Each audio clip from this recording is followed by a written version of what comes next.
Some of the most terrifying horror movies aren't just figments of a screenwriter's imagination. They're rooted in chilling real-life events. Today, we're diving into 3 true stories that were so scary they became blockbuster horror films. First up, The Conjuring. We all know the Perron family story from the movie. But did you know the real-life haunting was just as intense, if not more so?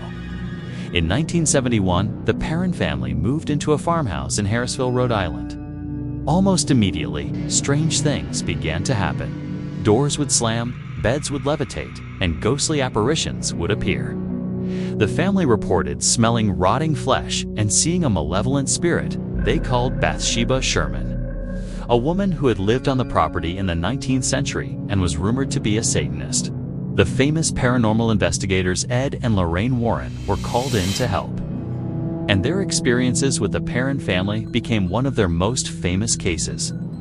A terrifying ordeal that lasted nearly a decade. Next, let's talk about the inspiration behind The Exorcist.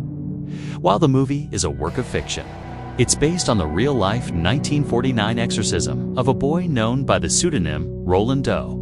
At just 14 years old, Roland began experiencing bizarre and violent phenomena after his aunt, a spiritualist, passed away. He heard scratching noises from the walls. His bed would shake violently, and objects would fly across the room. His behavior became increasingly aggressive, and he would speak in a guttural voice, saying things that a young boy couldn't possibly know. His desperate family sought help from the Catholic Church, leading to a series of exorcism rites performed by priests. The entire process was documented in a diary kept by one of the priests, detailing a months-long battle against what they believed was a demonic possession. It's a truly unsettling account that makes the movie feel all too real. Finally, we have the Amityville Horror. This story is perhaps one of the most famous and debated hauntings in history. In 1975, the Lutz family moved into a large Dutch colonial house in Amityville, New York. They got it for a bargain price because just 13 months earlier, it had been the scene of a gruesome mass murder. The Lutzes claimed that from the moment they moved in, they were plagued by supernatural events. George Lutz would wake up every morning at 3:15 a.m., the time of the murders. They saw strange green slime oozing from the walls, experienced swarms of flies in the dead of winter, and their daughter began talking to an imaginary friend named Jody, a demonic pig-like creature with glowing red eyes.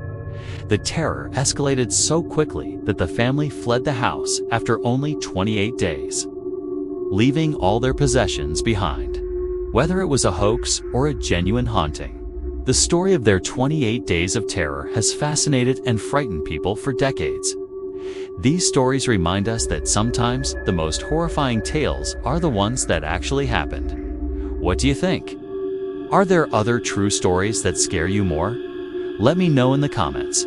Thanks for watching, and don't forget to like and subscribe for more chilling content. See you next time. Have you ever had that feeling, deep in your gut, that something is terribly wrong? I'm not talking about forgetting to lock the door or leaving the oven on. I mean that primal, ice-cold dread that tells you to run and never look back. It happened to a family, the Martins, who bought their dream home in a quiet, rural town in Ohio back in the early 2000s. The house was perfect. A beautiful 2-story, Victorian with a big porch and a sprawling yard, bordered by dense woods. It needed some work, but Mark and Sarah Martin were excited. They had 2 young kids, Leo and Mia, and this was their forever home. The first few weeks were idyllic. The kids loved exploring the woods, and Mark and Sarah spent their evenings fixing up the old place. It was everything they'd ever wanted. Then the small things started. Doors would creak open on their own. They'd hear faint whispers that seemed to come from inside the walls. They brushed it off as an old house settling, drafts, their minds playing tricks on them. But one night, Sarah woke up to the sound of music. A tinny, distorted melody, like an old-fashioned music box. The music box on the mantelpiece, a family heirloom that hadn't worked in years, was open, and its tiny ballerina was slowly spinning. Things escalated from there. Toys would turn on by themselves in the middle of the night, filling the house with a cacophony of electronic sounds. Footsteps would pace back and forth in the upstairs hallway when everyone was downstairs. The kids started having nightmares. Mia, the youngest, began talking to an imaginary friend she called the tall man in the corner. She said he was always watching.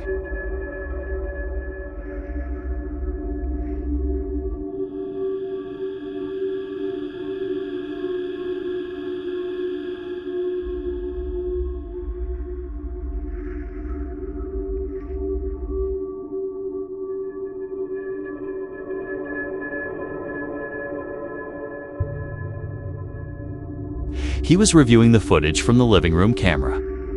For hours, it was just an empty, silent room. Then, at exactly 3:07 a.m., a tall, shadowy figure slowly emerged from the corner of the room, the exact corner where Mia said the tall man would stand. It had no discernible features, just a long, distorted, human-like shape. It stood there for nearly an hour, motionless, before it seemed to just dissolve back into the shadows. That was the breaking point. They packed their bags that very morning. They didn't even bother to sell the house. They just left. They abandoned their dream home, their furniture, everything. Decades ago, the previous owner, a solitary man, had vanished without a trace. The official report said he'd just left, but the town rumor was that something in the woods, or maybe something in the house itself, had taken him. They moved hundreds of miles away and tried to forget. But sometimes, late at night, they say they can still hear the faint, tinny sound of a music box. To this day, the house in Ohio sits empty, a silent monument to a dream that became a real-life horror story. In the quiet, unassuming town of Westfield, New Jersey, nestled among manicured lawns and charming homes, stood 657 Boulevard. For Derek and Maria Broaddus, it was their dream home, a place to raise their 3 young children. They bought it in June 2014, filled with hope and excitement for their new life. But just 3 days after closing, before they even moved in, a strange letter arrived. It was addressed to the new owner. The letter started friendly enough, welcoming them to the neighborhood. But the tone quickly shifted. The writer claimed their family had been watching the house for generations. They called it My Family's Subject. The letter asked if they had found what was in the walls yet, and mentioned the young blood they had brought with them, referring to their children by their nicknames. The writer signed off as the watcher. A chill went down their spines. This wasn't a prank. It felt personal, deeply unsettling. They contacted the previous owners, who admitted they had also received a letter from the watcher just before they moved out, but had dismissed it. The police were called. But with no physical evidence, there was little they could do. They advised the Broaddus family not to tell anyone, fearing it would cause a neighborhood-wide panic. Days turned into weeks, and the family's dream turned into a living nightmare. They were too terrified to move in. A second letter arrived, more menacing than the first. It named their children in birth order and asked which room they would be sleeping in. The watcher wrote, "It will help me to know who is in which bedroom. Then I can plan better." It described watching the house, seeing the children play, and even commented on the contractors working on the home. "I am the one who controls 657 Boulevard," the letter declared. The family was paralyzed by fear. Who was this person? A neighbor? A former resident? Someone with a dark obsession? They launched their own investigation, hiring a private detective and a former FBI agent. They suspected everyone. Was it the eccentric family across the street? The older couple next door who had lived there for decades? Every friendly wave felt like a threat. Every passing car, a potential stalker. A third letter came, this time asking where they had gone. 657 Boulevard is missing you, it taunted. The pressure was immense. The Broaddus family was hemorrhaging money on the mortgage and renovations for a house they couldn't live in. Their dream had become a financial and psychological prison. They tried to sell, But the story of the Watcher was now public knowledge, scaring off any potential buyers. They even tried to get permission to tear down the house and build 2 new ones, but the town planning board denied their request, with neighbors vocally opposing the plan. Years went by. The letters stopped, but the mystery remained. The police investigation went cold. DNA found on one of the envelopes didn't match anyone in the local or national databases. Theories swirled. Some thought it was a competitor who lost the bidding war for the house. Others believed it was a prank that got out of hand.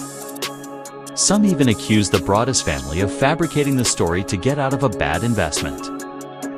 A claim that was deeply hurtful and unsubstantiated. Finally, in 2019, 5 years after their ordeal began, the Broaddus family sold 657 Boulevard at a significant loss. The new owners have not reported receiving any letters. The identity of the Watcher remains one of America's most chilling, unsolved mysteries. Who was this person who terrorized a family, turning their dream into an inescapable horror story?